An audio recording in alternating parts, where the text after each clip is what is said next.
Ladies and gentlemen, sweep your sins under the parlor rug, dress to impress the people that you loathe, and beg an old man in a dress to stuff a cracker in your mouth. Because it's time to talk Tull to me.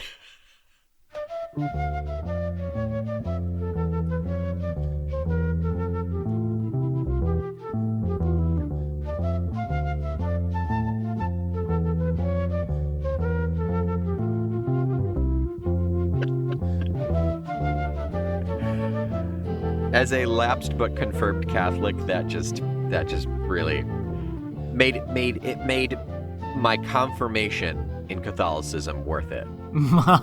that joke really just I'm glad. sealed the deal. You're Thank welcome. you. This is Talk Tull to Me. Wait a minute. I am Omen Sade. And I am Nick McGill. We are Feckless Momes. And this is Talk Tull to Me. The adventure through the life and times of one Jesus Christ by the name of Ian Anderson, who was crucified on a cross made of flutes. He died for our sins so that we could be reborn and saved in his music. Chapter by chapter, verse by verse, from the genesis of This Was through the rather dodgy Revelations section of the 1980s, all the way to the present day, and maybe even unearthing some Dead Sea Scrolls, we trek as Tull theologians, song by song, through the entire discography. And this week, I have nothing. Omen, do you have anything? You mean like possessions? Yeah. You know, the Greek philosopher Diogenes once said that owning nothing at all is still too much. Well, I mean, you flavor yourself a Buddhist, and they're all about not having... I do flavor myself a Buddhist. And just a titch of rum extract as well, just to spice things up there. Yes. So they're all about not having earthly possessions. Oh, that's right, yeah. So what's the answer, Omen? Do you have anything? I do. I'm a bad Buddhist. Shameful. They're going to revoke your card. They are. In terms of housekeeping... Yeah, do you have any housekeeping? I don't have any housekeeping. I think we can jump straight into the song that we're talking about this week, which is what? My God. We are listening to My God. Let her rip.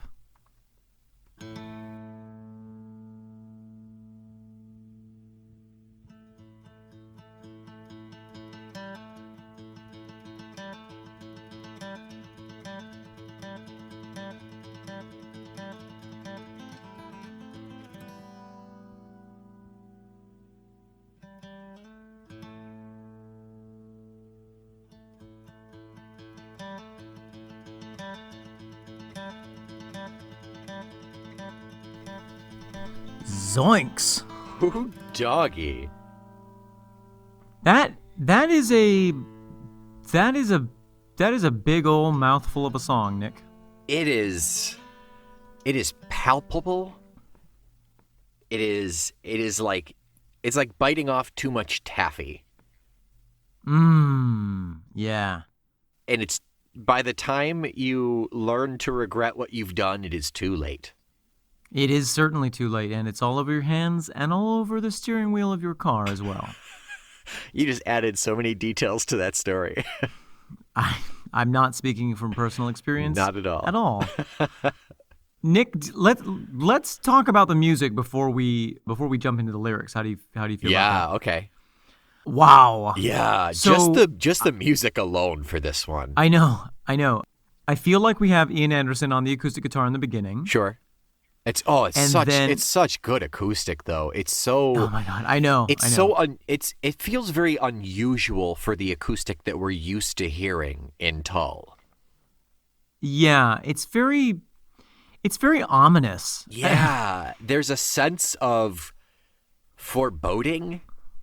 Yes. There. And that is helped by the minor key that it's in, certainly. Oh, but sure. There's also just the tone with which the fingers are touching the fretboard is so, it's got so much, there's so much held back in that intro.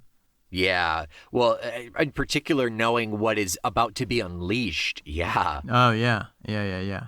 And then we have the bass line with the electric guitar backing it, which for me throughout the song acts kind of as a, in sculpture, sometimes you make a wire frame before you put the clay on. Yep.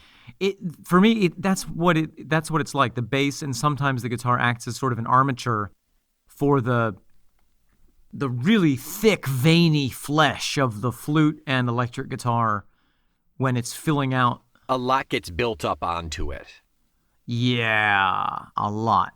And sometimes it's really satisfying how the armature, as it were, that kind of backing riff gets really sparse.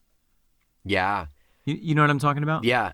There is a lot of variety and color to this song, and the textures vary in some drastic ways. Absolutely, right. And we have this sort of two main musical sections of it, not counting the solo. There's dum dum dum dum The dum heavy, dum dum. yeah. And don't call on him to save.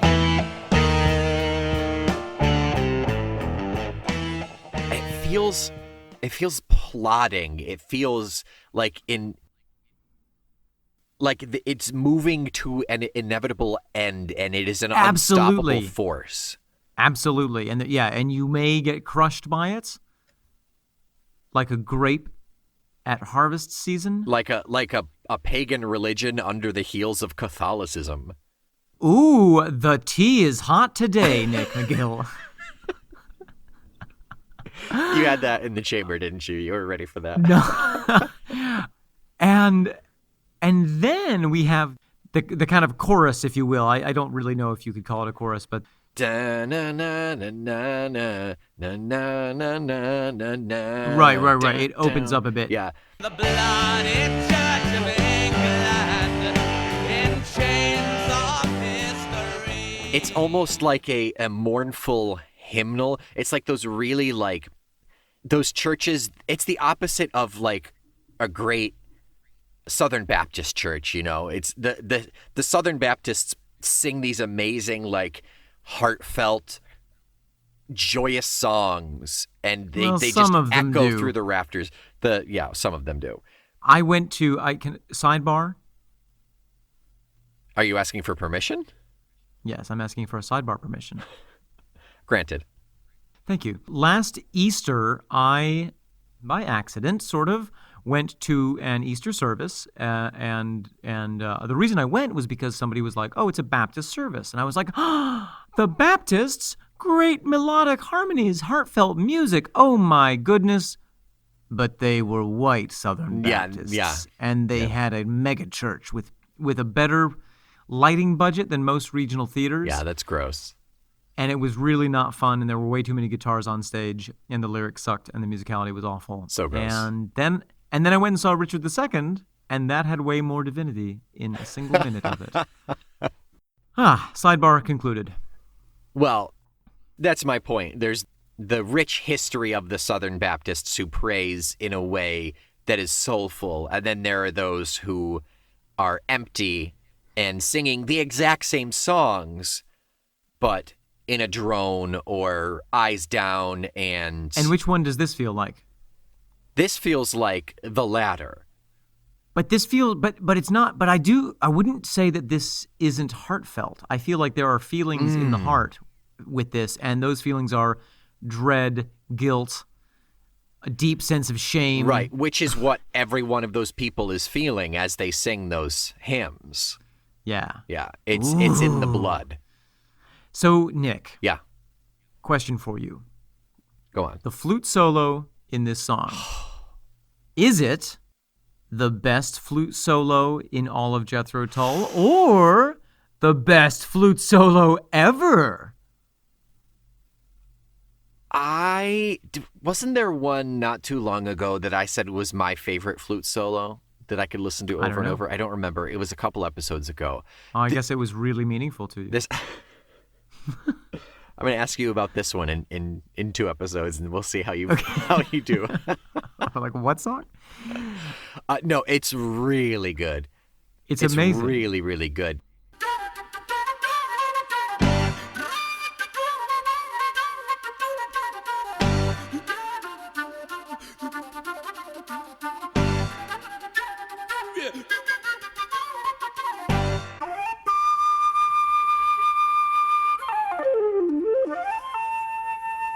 He puts all of that emotion that we've been feeling in the guitar and in the singing, and he puts it into that flute. And it feels like a cornered rat almost. There's a desperation and there's no way out, and he's panicking. Yes, but it's also so precise at the same time. Sure, yeah. Because he at this moment he has such a great mix of mastery over the flute, but also still that rawness. Yeah. Oh my gosh, it's just so good. Yeah, it's like at a really good point in the Venn diagram right now. Yeah. Now, follow-up question. Is this the song during which Ian Anderson's consciousness has merged with Mellotron and it has taken on his voice? Because that's what it sounds like to me. You're referring to that kind of choral bit at Bum, the bum, end bum, of bum. the la la la Bum, la bum, bum, bum. la la Yeah, la, yeah, la. yeah.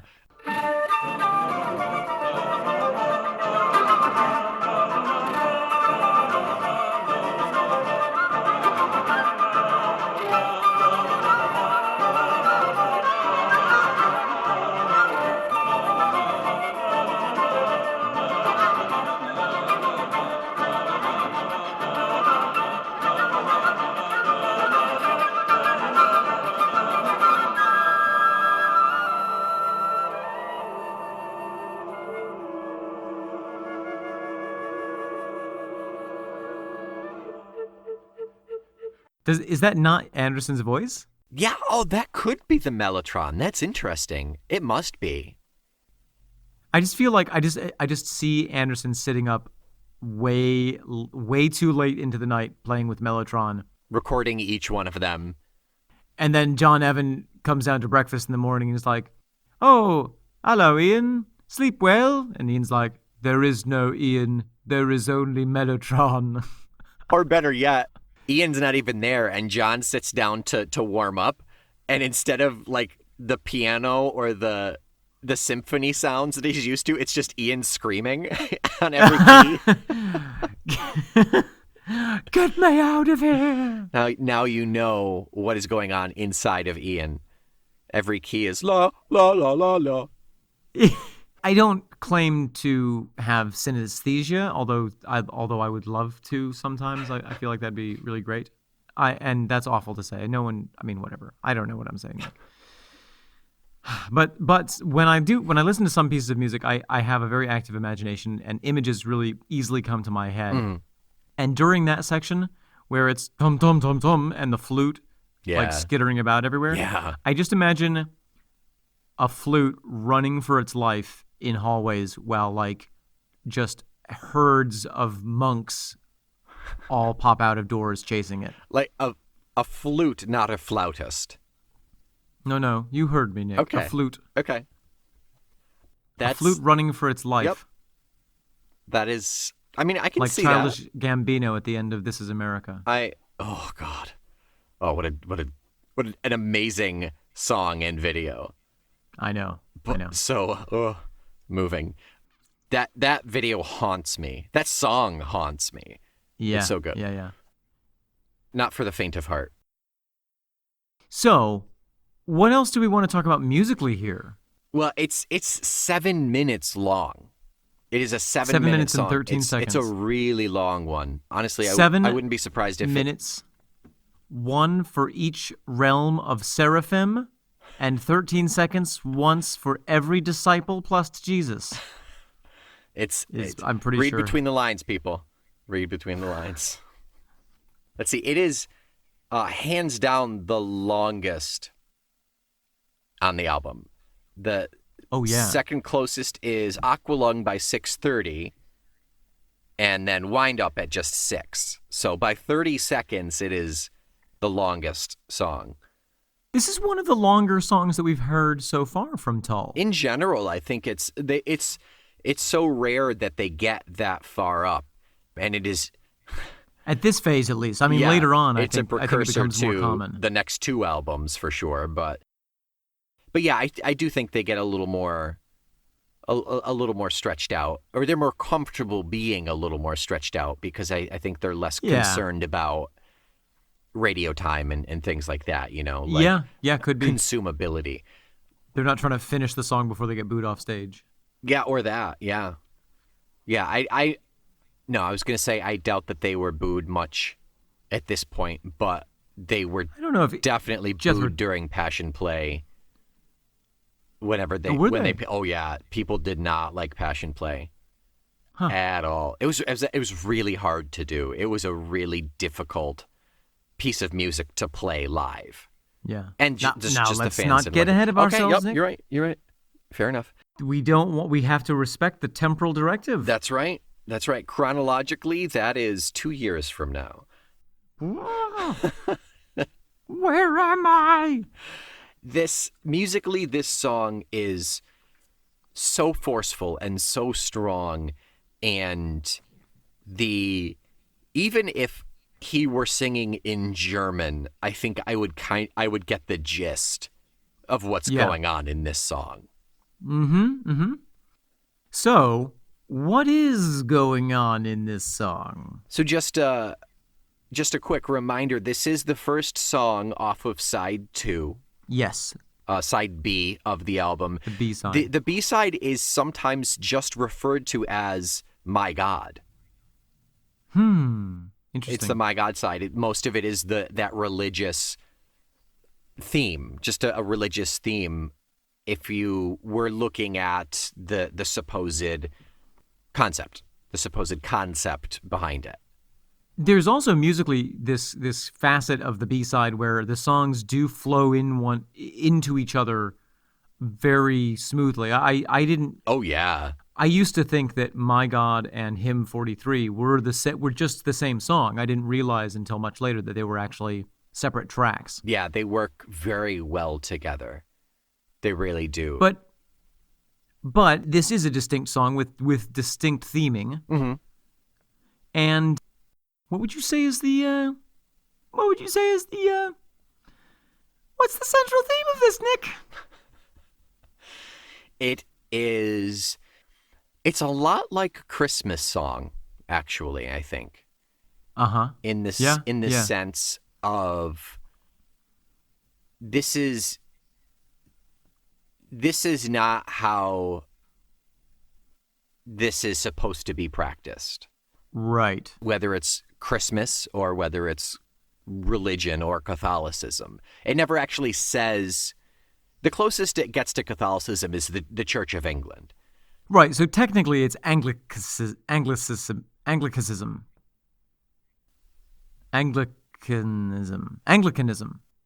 The Anglican Church. Yeah, that. So yeah, I mean, that is the one that is closest to him, but I don't feel like it's specifically directed at that. I don't know. I think it could be applied. Oh, I do think that the themes that he's talking about are certainly universal, but it does feel really personal to me. Really, you think it's a direct target? I do. I think he's speaking directly about his experience with the church. Okay. And his apparently deep conflict between his religion and his faith. Sure.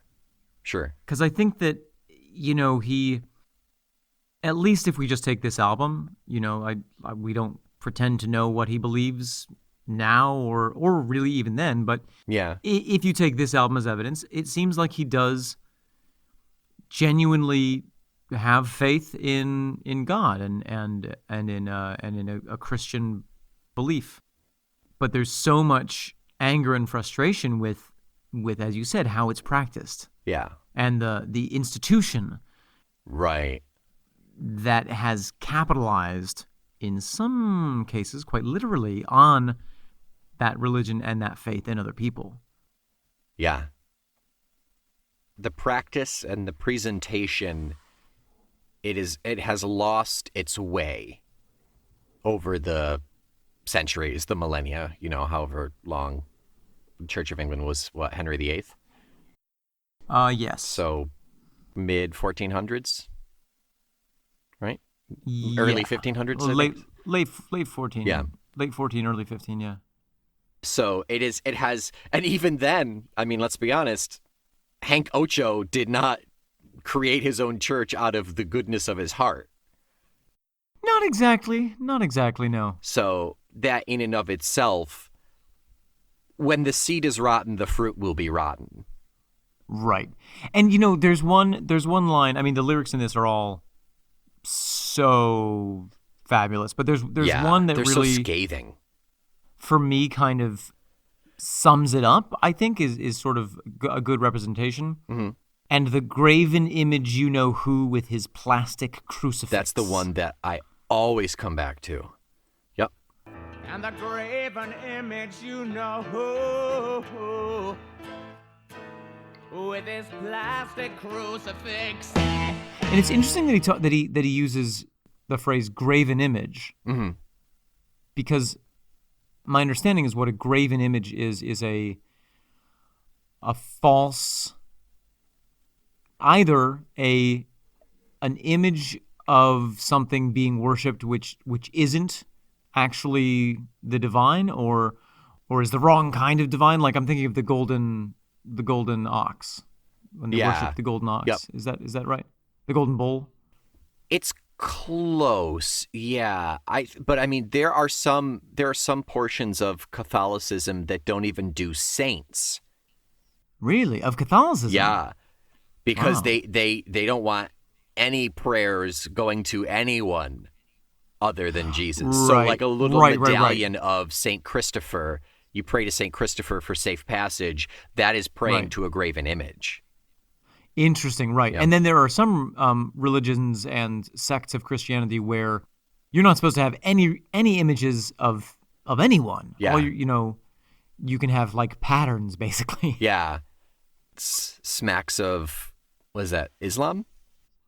That's prophet. one of the tenets of Islam. Yeah. Yes, but I believe that there are Christian groups who essentially practice the same belief. Oh, sure, yeah. I mean, they're all cut from the same cloth. They all have their flood myths. They all have their saviors. They all have their prophets. Right. So the fact that he's referring the language to they speak and the color of their skin, and that's essentially it. But yeah, sorry. The plastic crucifix as a graven image. Yeah. Ooh, I mean, even in the most austere forms of Christianity, there's usually some kind of a physical representation of Jesus on the cross, or at least the cross itself. And so to say that a plastic crucifix is a graven image, Yeah. is that blaspheming, or is that a really devout critique of hypocrisy? I think it's the latter, because specifically Vote on our Instagram for... a crucifix has Jesus on it. That's right. Yeah. That's the difference between a crucifix and a Yep. cross. And I think he's saying here that people aren't praying to Jesus, they're praying to the crucifix. Right. And by calling it plastic, it's not just literally talking about the material, it's talking about the Genuineness.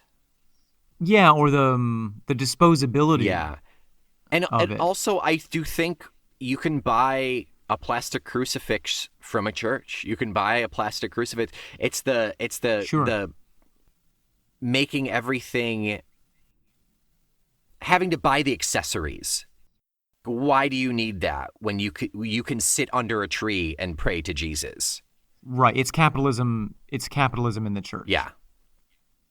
It's the monetization of religion, which has been happening for probably as long as religion has existed. Sure.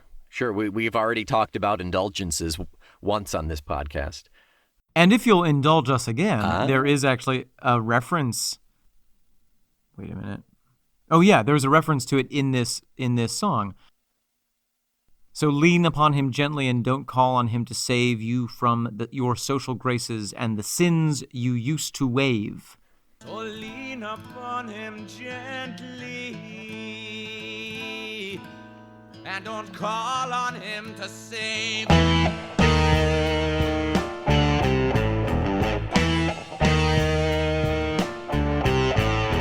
from your social graces.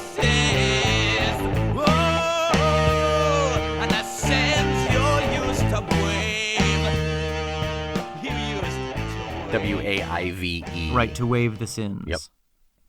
So I believe that's a reference to indulgences. Well, and also I guess to the process of confessing.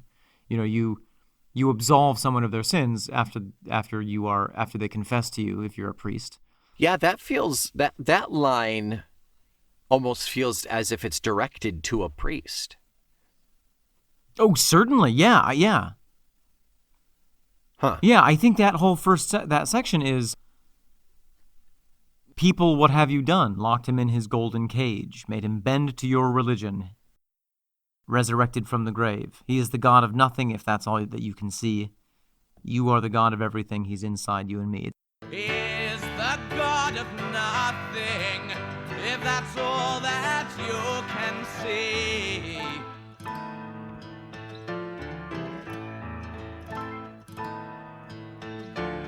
You are the God of everything. He's inside you and me. It's interesting that he switches to you for you are the God of everything. Yeah. Indicating to me, I think, that this isn't just, an ex-religious person saying, oh yeah, the church is bad. This is like a devoutly religious person speaking directly to God in that line. Interesting. So the you are the God of everything is to God. And then he switches back. But the following line says he's inside you and me. Yeah, he looks up for a second while he's talking to the priest. I don't know. I think to me it feels like we are all God.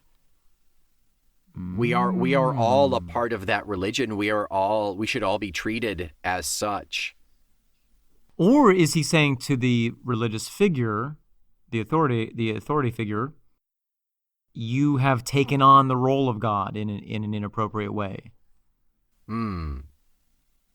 Priests are just the mouthpiece of God, so in a sense you are talking directly to God. I don't know. I think that can be interpreted a couple of different ways.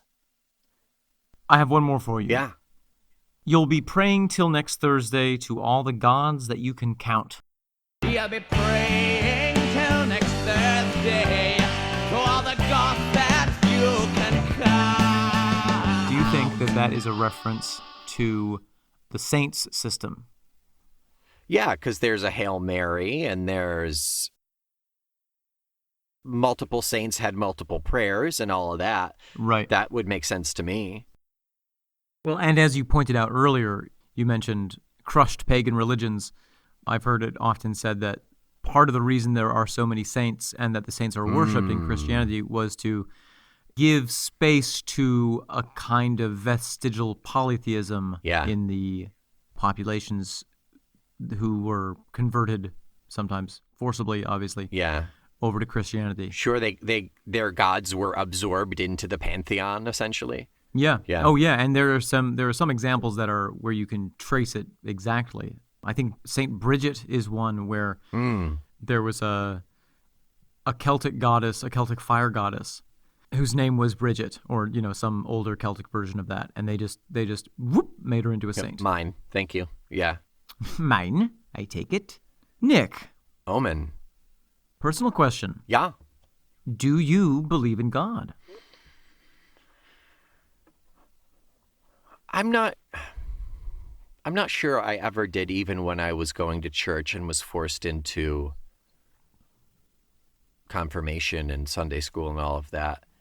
Huh. I think I subscribe more to an animist sense of everything has a soul, everything has an entity, right? And we are all on this whirling ball together.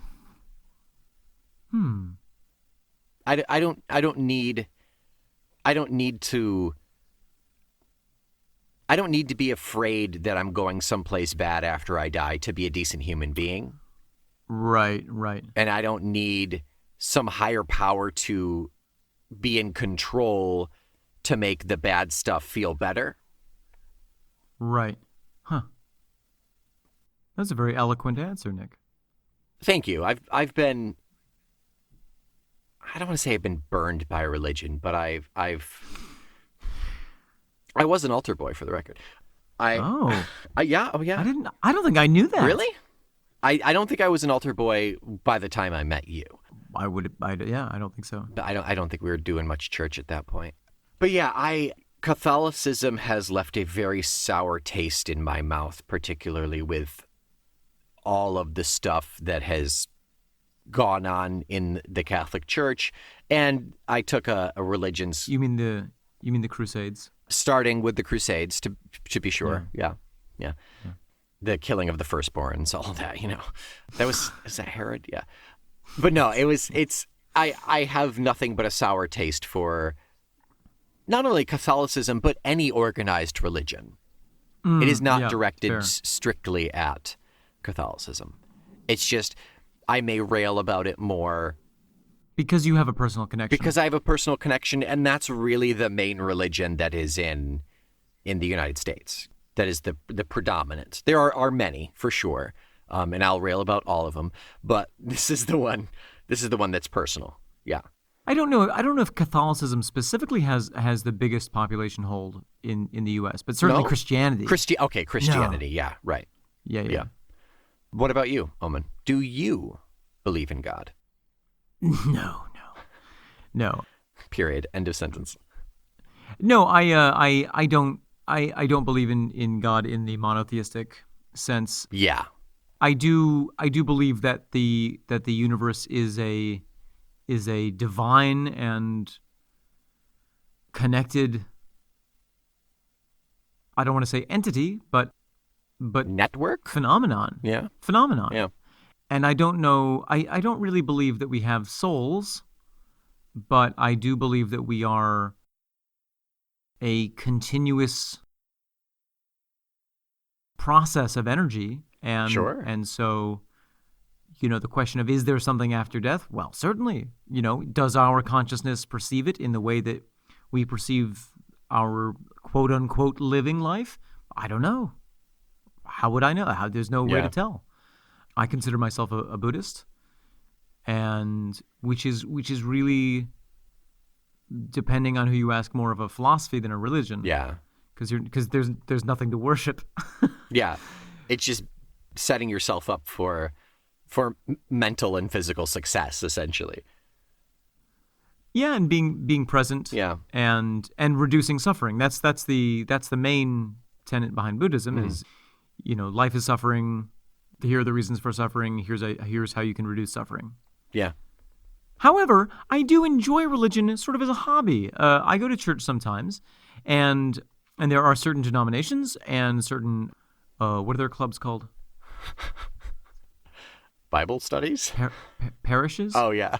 Certain communities. Like locations, yeah. Whom I completely enjoy, and there are really some lovely people. There's a lot of really rigorous and bracing intellectual philosophical discourse to be had.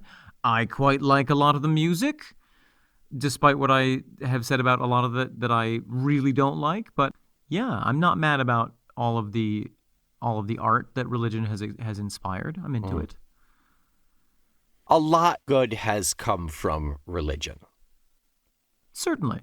But this is the keystone to the thesis that is my God is a lot bad has come from religion too.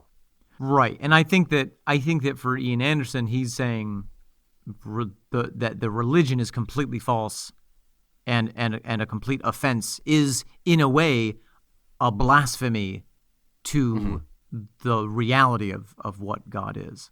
Which, yeah.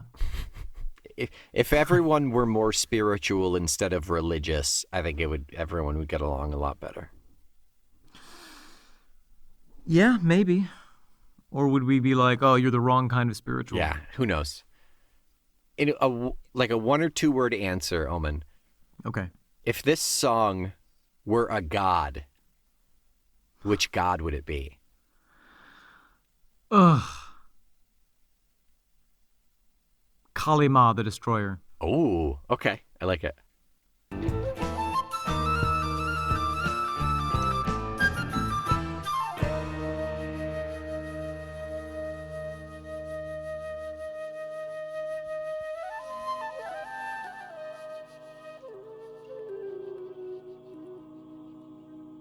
Well, I think that might be all the time we have. Yeah, I think that's a pretty good place to wrap it up. We got pretty philosophical there.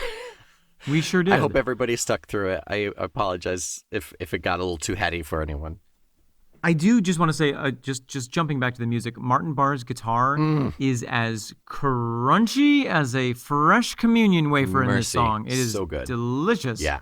So, Nick, what are we listening to next week? Next week is another one in our religious chunk here. It is Hymn 43. Wow. Yeah. Can't wait. Very cool. So, until next week, I hope that I see 5 new reviews come up over the next week. And when I do, I will say, my God. My God. Confess how you feel about us Nice. in the confessional box of the iTunes store. Forgive me, Omen, for I have sinned. I missed. Oh, I know. I missed listening to Talk Tull to Me on its release day last week. It's been 1 week since I've listened to Talk Tull to Me. That's all right, my son. Say 61 Ian Andersons. Leave 5 stars and you'll be good. And say 31 Martin Bars. Until next time, I'm Omen Sade. And I am Nick McGill. We are Feckless Momes. And this is Talk Tull to Me.